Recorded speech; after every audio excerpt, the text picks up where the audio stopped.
اور دوسرا سبب ہے کہ انسان اپنے ساتھ بھلائی کرنے والے کو دوست رکھتا ہے، جو اس کے ساتھ بھلائی کرتا ہے وہ اس سے محبت کرتا ہے، اس کو دوست رکھتا ہے۔ اس بنا پر بھی ہم پر لازم ہے کہ ہم سب سے زیادہ محبت اللہ کی ذات سے کریں، کیونکہ اللہ کی ذات کے علاوہ ہمارے ساتھ کوئی بھی احسان کرنے والا نہیں، بھلائی کرنے والا نہیں، نہ ہی کسی نے کیا ہے۔ جب بھی ہمارے ساتھ کوئی احسان کرتا ہے نا، در حقیقت وہ اللہ کی ذات ہوتی ہے،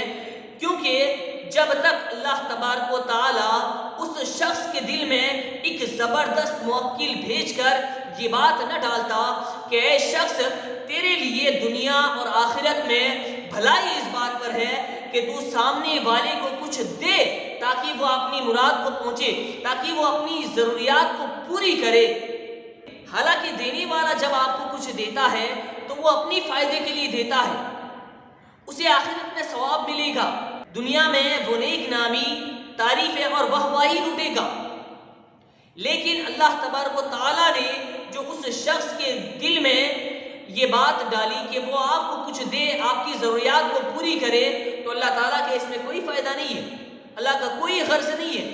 اللہ تعالیٰ نے بلا کسی غرض کے سامنے والے کے دل میں یہ بات ڈالی کہ وہ آپ کو کچھ دے تاکہ آپ اپنی ضروریات کو پوری کریں۔ تو اس بنا پر بھی ہم پر لازم ہے کہ ہم سب سے زیادہ محبت اللہ کی ذات سے کریں۔